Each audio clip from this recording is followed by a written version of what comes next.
When I asked why he unilaterally made a family card for his in-laws, Robert laughed and said, "Because they're my family, of course they should have a family card, right? Got a problem with that? If you knew who took you in when you were all alone, you wouldn't be able to say such things, would you?" I was taken aback by his arrogant tone, which I had never heard before. Was Robert always this kind of person? "If you're grateful, you should do more for my family. Then I'll acknowledge you as part of the family. Until then, it's like you're on a provisional license." I had never heard of such a thing as a provisional phase in marriage. Robert pressed further, seeing me silent. "In other words, you're not yet a formal member of the family. If you don't like it, you can leave any time, okay? For now, our family is just the 5 of us. Useless parasites, out." Understood. After I immediately canceled all our joint credit cards and moved out. My name is Emily Wilder. 27 years old. I'm a freelance illustrator. I used to work as a designer for a major advertising agency, but I went independent 2 years ago when I got married, and now I work from home. My parents died in an accident when I was young. I was taken in by my maternal grandparents, but when I went to college, I moved back to the apartment near the city center where I lived with my parents, and I've been living there ever since. I met my husband, Robert, at the Italian restaurant where he worked. It was a place with a nice atmosphere, reasonable prices, and good food, so my colleagues and I started stopping by frequently. That's when Robert, the handsome waiter, became a topic of conversation. Robert was indeed good-looking. The manager once laughingly said that a good percentage of the regulars came for Robert, and it was easy to see why. I won't deny that I became one of Robert's fans because I thought he was cool. He was that much of a standout. However, for some reason, we rapidly grew closer, and before I knew it, we were being called a couple, and to my surprise, we ended up getting married. I don't remember much about that time. It's almost like I was drunk, and when I sobered up, there was a man I was calling my husband next to me. But even so, I loved Robert at that time and was happy. When I got married, I quit the company where I had been working as a designer and went independent. It was an amicable resignation, transferring the work I had been doing at the company to a freelance basis. Robert continued working at the Italian restaurant, with different working hours each day, sometimes late into the night. It became a bit difficult to keep working as usual, and I had always wanted to go independent, so I decided to take the plunge. "It's a good idea, Emily. It'll be easier on you, and it's good to keep doing the work you love." Robert agreed, and that's how our newlywed life started. We both didn't like flashy things, so we decided not to have a wedding ceremony and just register our marriage, meeting each other's families for a face-to-face greeting. Robert went to work, and I worked and did household chores at home. Our schedules were irregular, but we kept in touch and waited for each other to come home for meals. It was a happy and fun everyday life, and I thought, marriage is nice. But about a year after getting married, Robert suddenly said this, and everything fell apart. "My family wants to come over, is that okay?" he asked. Of course, I said it was fine. I had only met and briefly talked to Robert's family during our initial greeting, so I thought this would be a chance to get to know them better. Having lost my parents at a young age, I had always admired Robert's large family. But when his family of 4 arrived, I was left speechless. "Hey, which room is mine?" his sister asked as soon as she entered our house. Robert's sister, 32 years old, was 5 years older than both Robert and me, and I had heard she worked at a local supermarket. I was shocked by her rude manner, so different from the polite greeting she had given me when we first met. Robert's 18-year-old sister was also there, but in contrast, she didn't say a word and just stood there silently. I remember. She barely spoke when we first met for greetings.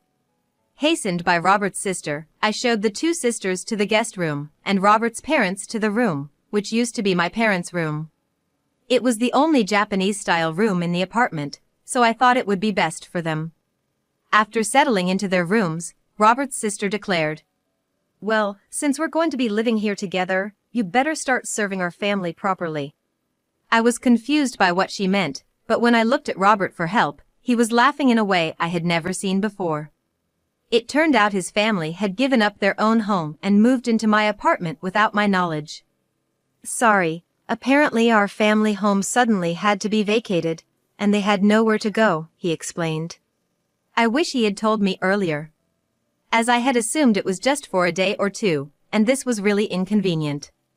When I mentioned this to Robert, trying not to upset him, he looked down and apologized. Anyway, please just until they find somewhere else to go. I couldn't say no. How could I turn away people in need, especially the family of someone important to me, without even a place to go? I reluctantly agreed to live together, on the condition that they find a new place as soon as possible. But I would come to regret this decision. Robert's family showed no restraint. All four of them, from the day they moved in, did nothing and left everything to me, saying whatever they wanted. They made no effort to look for a house or a job. When I asked about their jobs, I was in for another surprise. Oh, I quit that lousy supermarket job. She had said she was employed, but apparently, it was just part-time work. I had assumed she was a full-time employee due to her age, but she revealed she hadn't had a steady job since high school. Robert's parents were also in part-time jobs and had quit before coming here. And, of course, Robert's sister was unemployed. She had said she was a student, but that was a lie. Why should I work when I've become part of a wealthy family? A wealthy family? Who was she talking about? When I asked, I got another shocking reply. You, of course. You got a big settlement and insurance money from your parents' accident, and you don't even have a mortgage on this apartment. You can live without working. Robert's sister said, laughing. I protested to Robert when he got home, but he raised his voice in a way I had never seen before. Everyone's tired from suddenly having to leave their home. Let them rest for a while. Or do you want to cruelly kick out my family, Emily? Stunned, I froze. Then Robert suddenly softened his tone. Sorry for yelling. I'm having a tough time too. I've been busy and tired today. Can you understand? Just a little more patience, please. Robert was good at handling women. Looking back, he probably always used a mix of kindness and harshness to get his way with women. But at that moment, I didn't realize it and reluctantly agreed to endure a little longer. And the tyranny of Robert's family got worse. They treated me like a servant when at home and demanded money when going out. We can't go job hunting without a penny, can we? It's fine, but if we can't find work, we'll just keep living here. I reluctantly gave them some money, which of course they claimed to have spent without finding a job. They probably never looked for work. But if I said that, they would accuse me of lying without proof, and Robert's whole family would blame me for hours. Telling Robert didn't solve the problem. Everyone's frustrated about not finding jobs. Sorry, just bear with it a little longer. I'll talk to them, Robert said, trying to smooth things over. But as time went on, I felt like saying anything was pointless. However, the frequency of them asking for money gradually decreased, perhaps because Robert said something, so the issue seemed to resolve itself. Of course, the money I had given them was never returned. Then, after about 3 months of living this way, I noticed something alarming. Why is the credit card bill so high? Could it be unauthorized use? When I quickly checked the statement, all the charges were made with family credit cards. The purchases ranged from food and drinks to books, games, and even expensive brand bags and clothes. Each item was labeled with a number from 1 to 5, indicating that 5 family credit cards had been issued. Currently, these credit cards are in my name, with Robert using the family cards. It seemed like you'd be better at handling this, and it's more convenient to consolidate payments, right? Can I leave it to you? He said, and I ended up managing them. But it seemed these family cards had been issued without my knowledge. Robert's family stopped asking for money because they could now make credit card payments and cash withdrawals.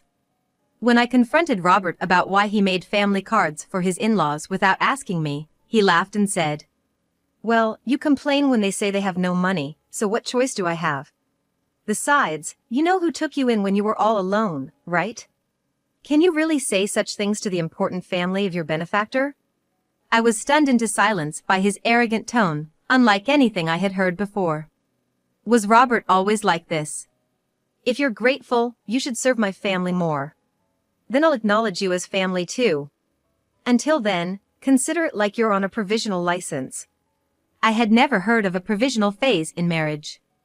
Noticing my silence, Robert pressed further.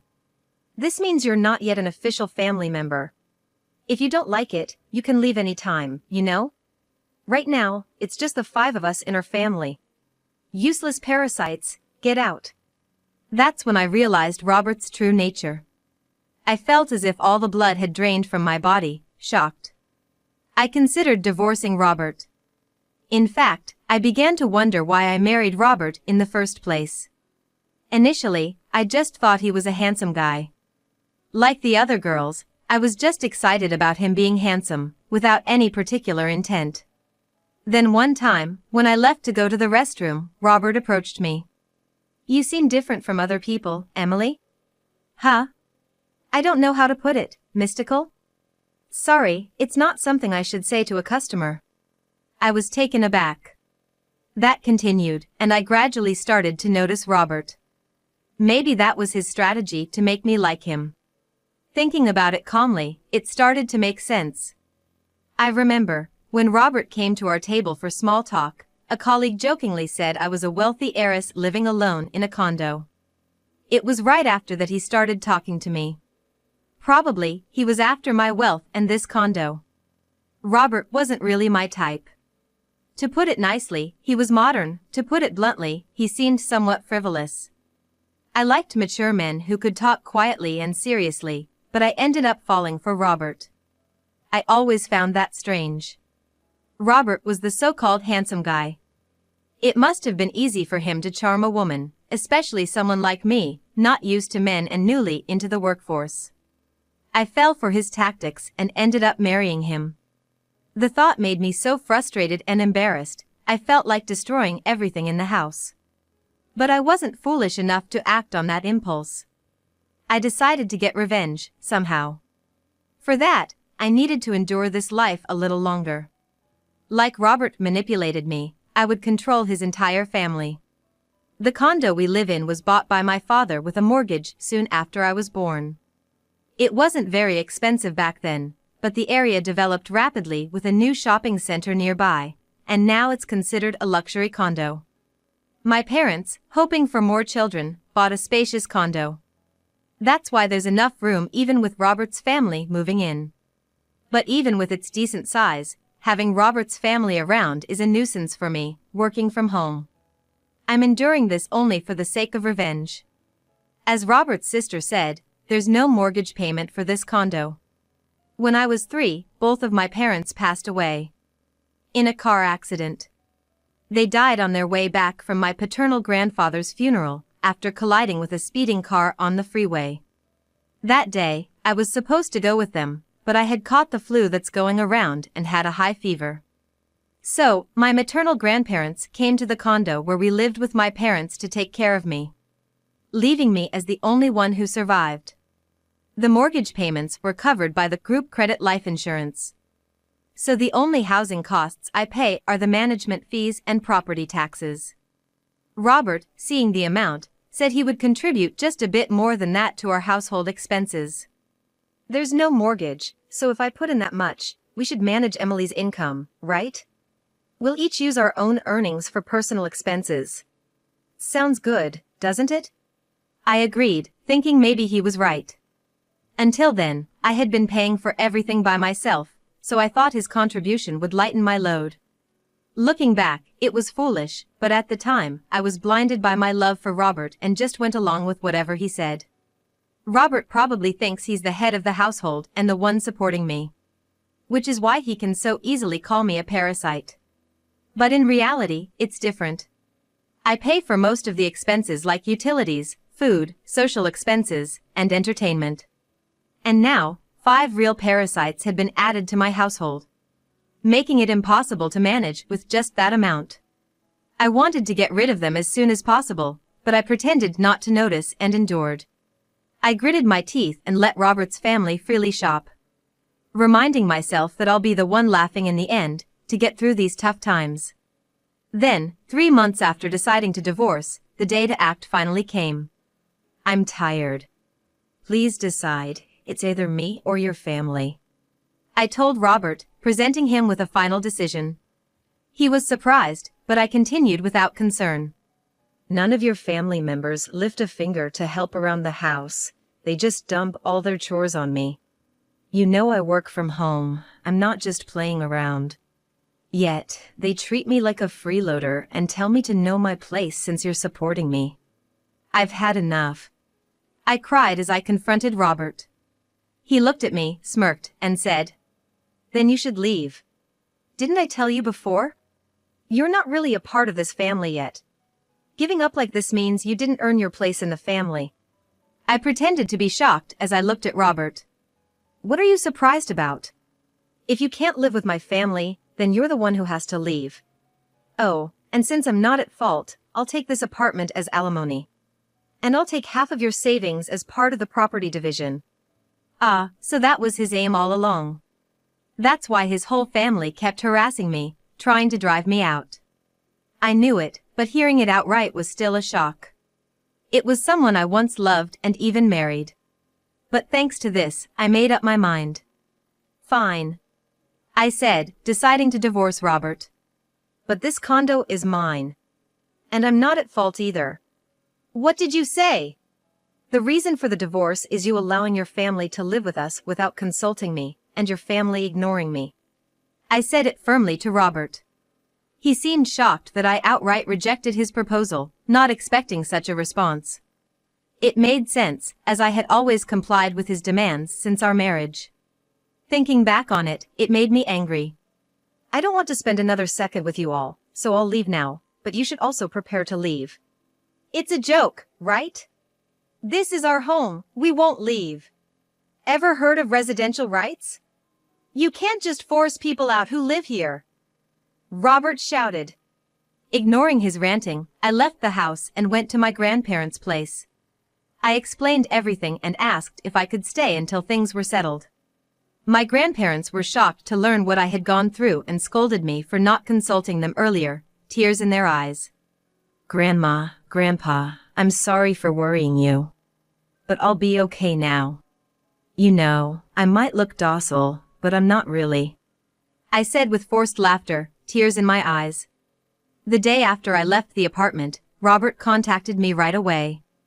Hey, what's this all about? What are you referring to? The certified mail. I was impressed by the quick work.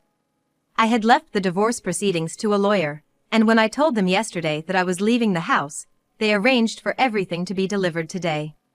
I'm not paying any alimony, and I'm not leaving the condo, just so you know, Robert declared. But legally, you have an obligation to pay, and you don't have the right to continue living in that apartment, I responded. What are you talking about? That apartment is mine too, since we're married. If you insist, then pay me half its value to buy me out. Such an absurd claim. Talking like this is getting us nowhere. Please communicate through my lawyer from now on, I said, ending the call.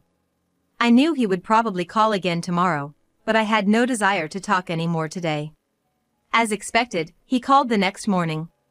Hey, what's this all about? He repeated the same line as yesterday. No creativity at all. What are you referring to? The card's not working. What did you do? What I did was cancel it. That card was mine, and you were just using the family card, remember?